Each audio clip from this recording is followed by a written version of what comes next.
What's up? This is Dr. Taylor Krick at the Washington Wellness Center, and today's video is on Cyrex food sensitivity testing. So specifically from Cyrex Labs, who are considered the world's leader in food sensitivity testing. And today's PowerPoint, today's presentation is just about why and why we use Cyrex. We also use some other labs, but why we trust Cyrex the most, and kind of what sets them apart there.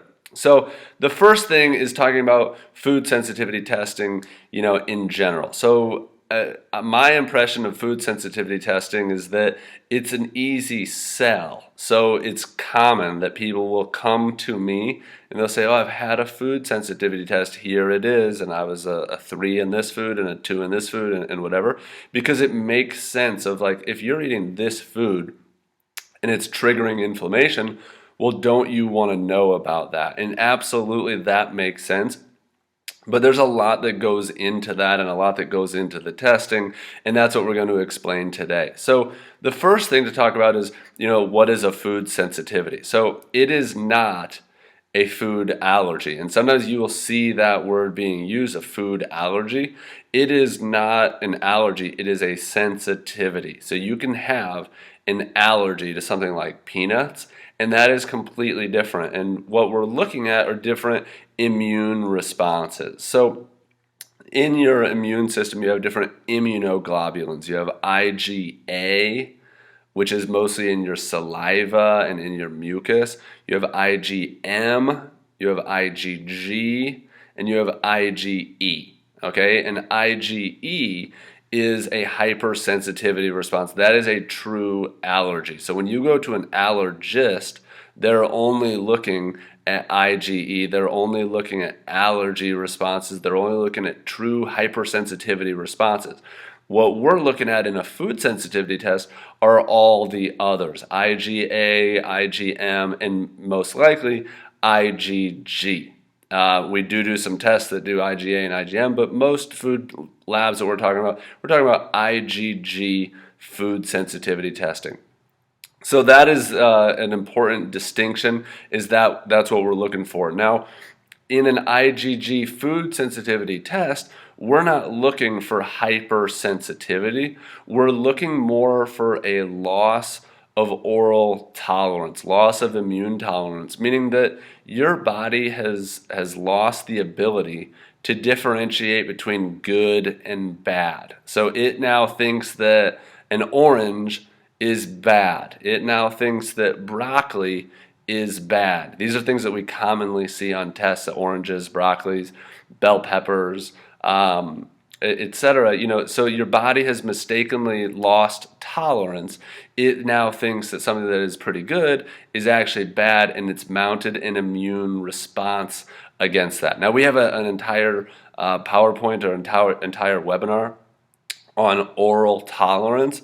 And that's the concept, though, is when you do a food sensitivity test, that's what you're looking for is your body mistakenly creating inflammation because it's attacking good things and not bad things.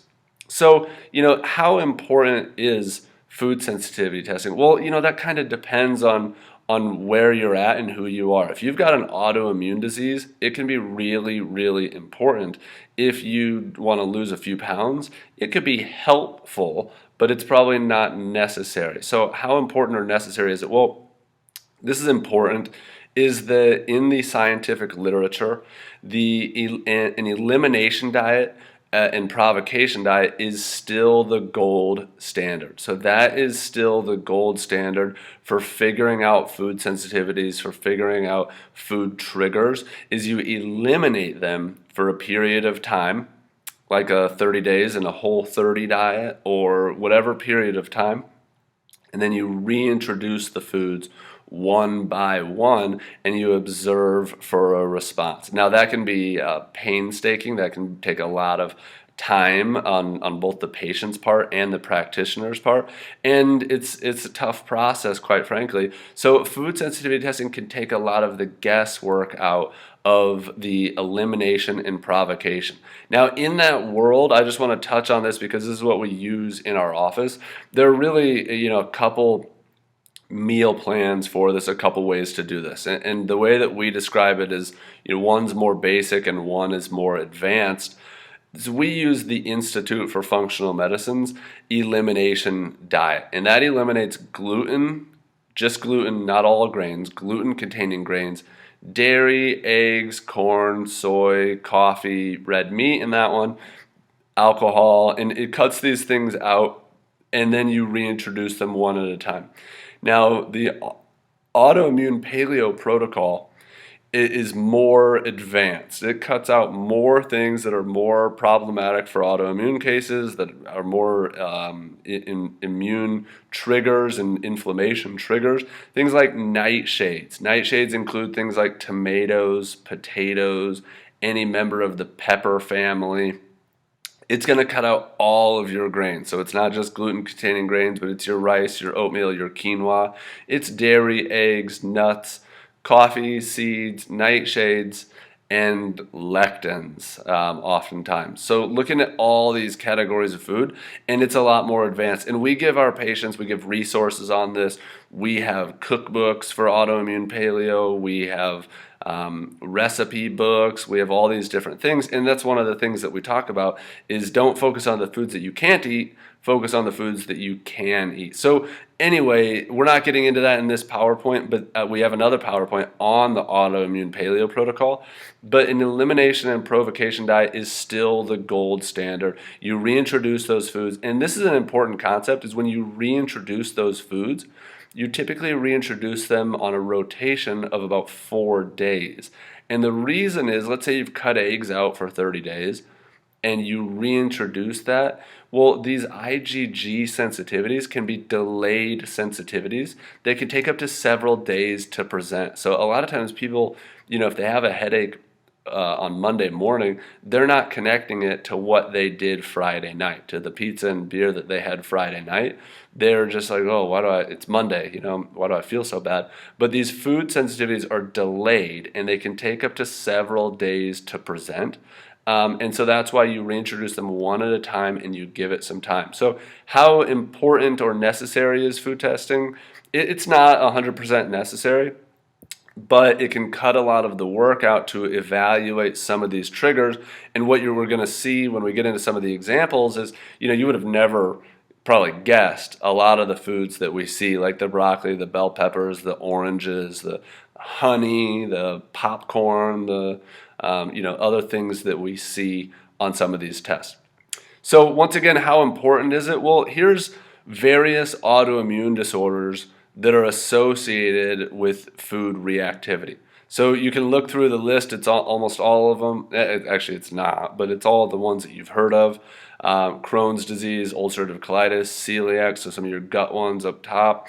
Your mixed connective tissue disease, which is a broad term for lupus-like symptoms, a lot of muscle pain and joint pain and different things like that. That's not RA. There is RA on there. There's lupus. There's Addison's, which is adrenal, autoimmune adrenal insufficiency, autoimmune thyroid, bone autoimmunity, liver autoimmunity, alopecia, multiple sclerosis. All these things are associated with food immune reactivity. So if you have one of these things, it's a pretty good idea to know what your body's reacting to.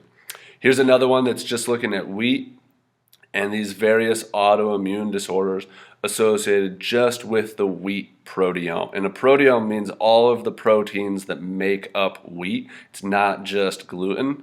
Once again, all of them are on there, maybe even more than were on the last slide: autism, migraine, different things on there. So obviously gluten is the number one most common sensitivity, and it's associated with the most autoimmunities, as illustrated by this graphic here.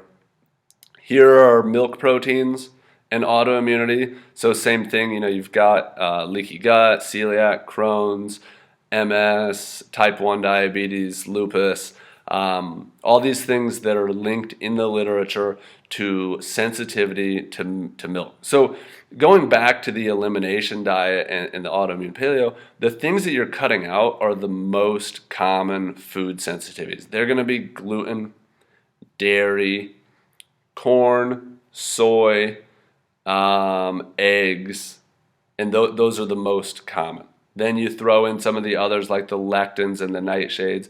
Those are often relatively common, and that's why you get more advanced with the autoimmune paleo protocol. The problem with most labs, with most food sensitivity labs, there's a few problems. So for one, they only use raw food antigens. So if you're eating egg, and we're going to show you a picture here in a second, if you're eating egg, it's a lot different if it's cooked than if it's raw. And you know, who eats raw egg? Who eats raw beef or raw pork or raw chicken? Of course, you know. So why would you test the raw food antigens? The dietary proteins change when they're cooked, and when they're cooked, it changes the antigenicity, meaning how big of a problem they are. So you want to look at real-time things. Some of our labs look at raw asparagus and cooked asparagus. Or maybe it's just cooked asparagus, I forget, because who eats raw asparagus? But we do eat raw broccoli and cooked broccoli. And sometimes we'll see people's tests come back and they're reactive to one and not the other. So why? I don't know. But what they do with this is they just take a tray, an ELISA plate, and they put the little food antigens in each of these little wells. Then they go and put a drop of your blood on each one, and they measure to see if there's a response or a reaction, and that's what they're looking at. Most food labs also only test for some proteins. Like we're going to look at a wheat proteome test here in a second, and it's different than just looking at gliadin, which is your most common gluten sensitivity, the one that's looked at for celiac disease. But there are other components of wheat that people can be reacting to. So looking at a broad spectrum, sometimes you eliminate some of the false positives or false negatives by looking at it deeper. That's what Cyrex does. And the results haven't proven to be reproducible, which is a huge, huge, huge concern. And here's actually a paper from Dr. Vijadani, who is the clinical director of Cyrex Labs. He's considered the godfather of food sensitivity testing. He's one of the world's leading immunologists. And it talks about the evolution of food testing, why IgG or IgA testing may not be reproducible from one lab to another. So that's scary. You know, if you took your blood and you sent it off to lab A and lab B and lab C, and they came back with all varying results, that's not good. You know, obviously in the world of lab testing, you need it to be reproducible for it to be valid. And it's still ELISA testing through the immunoglobulins is the best type of testing. The cytotoxic testing, ALCAT testing, is not reliable. It's not considered reliable. But this still is the best testing, but this is kind of why Cyrex is superior to some of the other labs that are out there, because they may or may not be reproducible. Then here's a picture, like I mentioned, of the effect of heat and time on egg protein. So you heat it for 3 minutes and it looks pretty edible. You heat it for 4 hours and it's completely different. The colors change, the protein structure is completely changed. You cook it for 10 hours, of course it's going to be a lot different there. But the longer that you cook things, the protein structures change and the antigenicity changes. So what all can you test through Cyrex Labs? Well, one of the tests that is really, really useful is a gluten or a wheat proteome. And it's useful because there are a lot of false negatives in the gluten lab testing. So somebody says, well, I was checked for celiac and I don't have it, so I can eat gluten. Well, okay, but that's absolutely not true. Non-celiac gluten sensitivity is a really, really, really big problem. In fact, probably a bigger problem, certainly a bigger problem than celiac disease. Not very many people fit into the celiac diagnosis of a positive TTG2 and a positive gliadin and a biopsy and different things like that. But a lot of people fall into non-celiac gluten sensitivity. So that's called array 3, the wheat or gluten proteome. So what is that looking at? It's all wheat. So in some degree, I will tell people, hey, like, you know, this is going to cost you several $100, $350, $450, something like that. It's only showing us wheat, but boy, it can tell us quite a bit. So sometimes we won't do this one, sometimes we will. It depends on what somebody's dealing with. If they've been gluten-free for a long time, probably not worth doing, but if they've got a skin condition or a brain condition or a gut condition, might be worth it because there's some other markers on here. But let me just show you some examples. So this person, let's see. So first let's just look through the list here. Wheat, IgG, wheat, IgA. So this person, they weren't testing positive to wheat. But down here they separated the proteins, and here's a non-gluten protein that the person was in the red for. Here's a non-gluten protein B that the person is in the yellow for. And in the yellow, the equivocal is still clinically relevant. So they also had another yellow down here. So does this person need to be gluten-free? Yeah. Do they need to be gluten-free for the rest of their life? Maybe not. But they certainly should avoid it because they are triggering an immune reactivity. Now, what we see down here at the bottom is really important. When we get into these what's called transglutaminases, those are tissue antibodies. So TTG2, transglutaminase 2, is in the gut. That means that gluten is mediating an immune response against your gut. And when you eat gluten, it's attacking your gut. TTG3 is your skin. TTG6 is your brain. So based on these three markers, does the person have to be gluten-free? I don't know, maybe not. Depends on their symptoms. Should they be for maybe a period of time?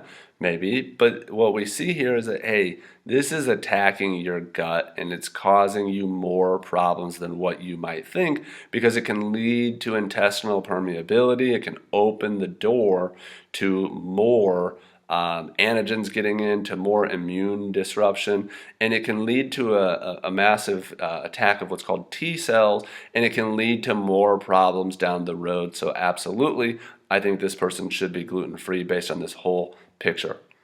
Here's somebody else. Should they?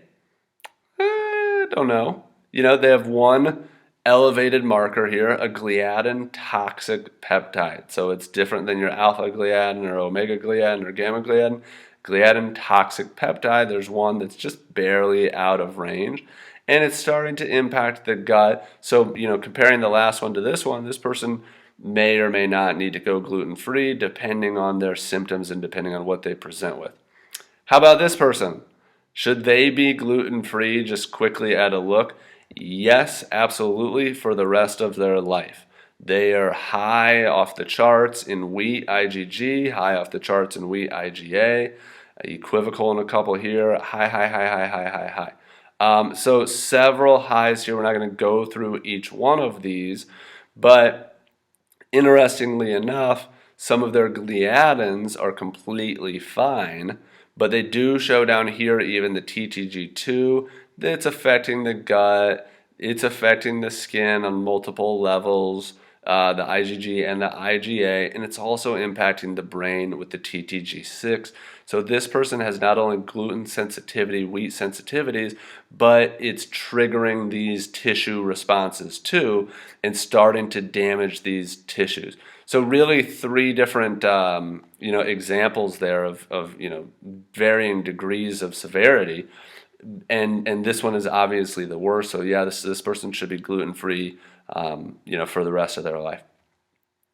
There's another one that we often do together with this, which is called the gluten-associated cross-reactive foods.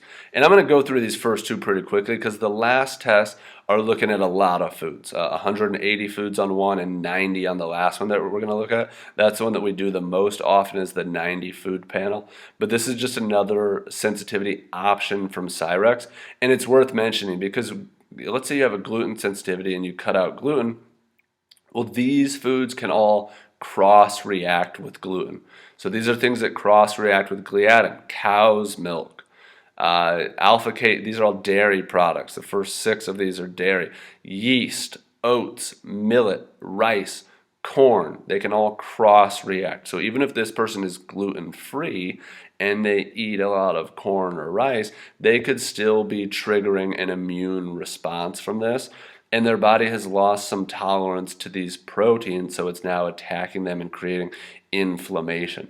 This person also, hemp was high, amaranth was high, tapioca was high. Then they also just kind of throw on egg and soy just because they're common foods. So these are the cross-reacted foods.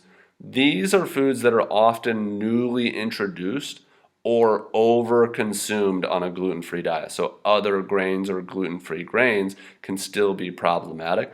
But there's an example of that test. Here's another one that looks like different. Corn is the same thing that's high. Hemp is also high again on this person. But different, but just telling some other things of dairy, of yeast, corn, like I said, hemp, sesame, amaranth, and tapioca for this one.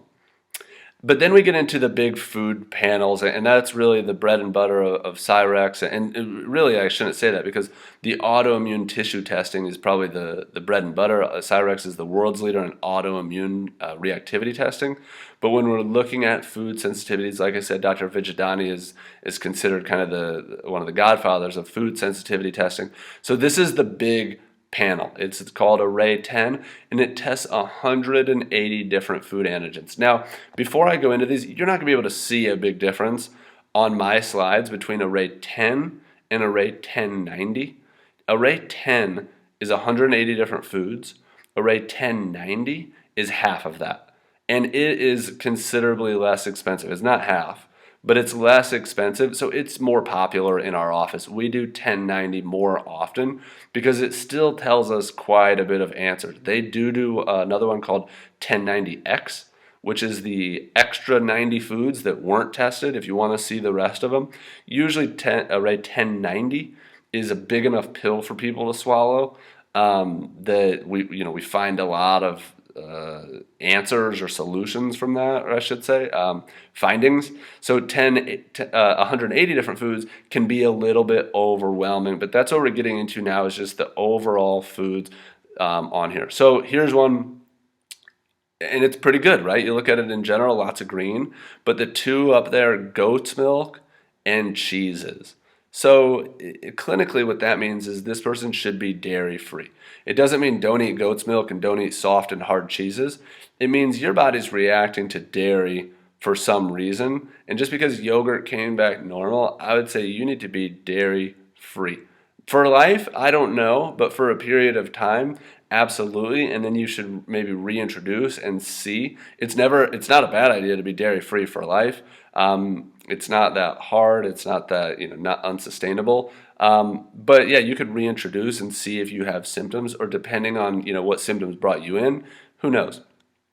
Here's one, once again, not that bad. Cashews are equivocal. Mustard, equivocal. Cooked asparagus, and broccoli.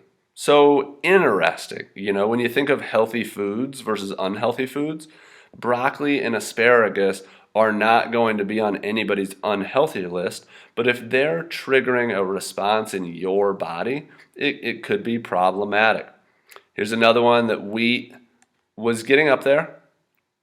And this person, I think, had been gluten-free for a period at this time, so we can kind of assume that number is on its way down if they've been gluten-free, but they're still showing up here. Bean agglutinins. I'm not going to get into explaining what agglutinins are, but it's a lectin, and it's a concern, especially with autoimmunity. Fava beans. So interesting, not the worst panel by any means. Here's hazelnut, macadamia nut, mustard again. Here's asparagus raw and asparagus cooked. Here's bell pepper, and here's broccoli. So this is somebody else, it looks like, of the same test. Yeah, we already saw that page once, I think. So yeah, same test, different person. But yeah, a little bit more reactive than the last person. How about this one? Just looking at it really quickly, a lot more red and yellow. So when we just see a lot of red and yellow, it tells us that somebody has lost tolerance. And does it tell us that they have a leaky gut? Not necessarily, but yeah, like things are getting through there somehow, and your immune system is reacting to these foods somehow. And how would that happen in the absence of a leaky gut? It's absolutely possible, But you'll hear some people say that oh, if you're reacting to a lot of foods, it means you have a leaky gut. That's not necessarily true, but it tells us that you have some immune surveillance problem. So what do we have here? We have cooked broccoli, we have cabbage, we have carrot, celery, chili pepper, eggplant. So and when I look at this too, I see, okay, peppers, high. Eggplant, high. Does this person have a nightshade sensitivity? Then we look down here and see some things like onions and scallions, olives, green beans. Then down here we've got our pumpkin and squash, and then we have radishes. This person's really high for radishes. So, just interesting pieces of the puzzle. And it's not to say that this person can never eat these foods again, but that we need to support their immune tolerance and then maybe do this test again to see if their tolerance or reactivity has come down. This is probably the same person, just looking at the overall tolerance of it. Avocados, very, very high. White wine, very high. Dates, figs, coconut, orange, really high. Spinach, aquaporin, really high. So, yeah, I'm not going to get into too much interpretation of this, but you can see this person has lost tolerance and they're reactive to many, many different things. 1090, though, like I said, is our most popular because of the price point, but because it still tests a lot of these different foods. So here's somebody, and once again, we talk about loss of tolerance. Look at this one. There's more red than there is green. This person has lost tolerance. It doesn't mean that they can only eat dark chocolate and garbanzo beans for the rest of their life. That sounds gross. They can also have kidney beans and pinto beans, so let's give them a break here. But what it means is that they've lost tolerance. So we see egg white. The whites are actually the more reactive part of the egg. In the 90s, maybe the egg whites were popular because they're higher in protein, lower in cholesterol and fat. The protein part is the reactive part. So the yolks are actually less reactive. The whites are the more reactive. This person was not surprised to see that she was high in the cheeses. That's kind of one of her things, in yogurt. So she needs to be dairy-free. Wild rice and wheat and alpha gliadins. Now, we didn't do the whole array 3X. We just looked at this, but we can kind of presume that she needs to be gluten-free and grain-free, I would say, for sure. Bean and glutenins again. Soy showed up on this one. A lot of nuts showed up on this one. Once again, now we're maybe equal green and red with a few yellows thrown in there, but walnut, bell pepper, broccoli, chili pepper, popcorn, eggplant, garlic, peas, radishes, and spinach, so some of the aquaporins. So interesting. Avocado, once again. So you see some trends that these are some of the more common things that show up over and over again.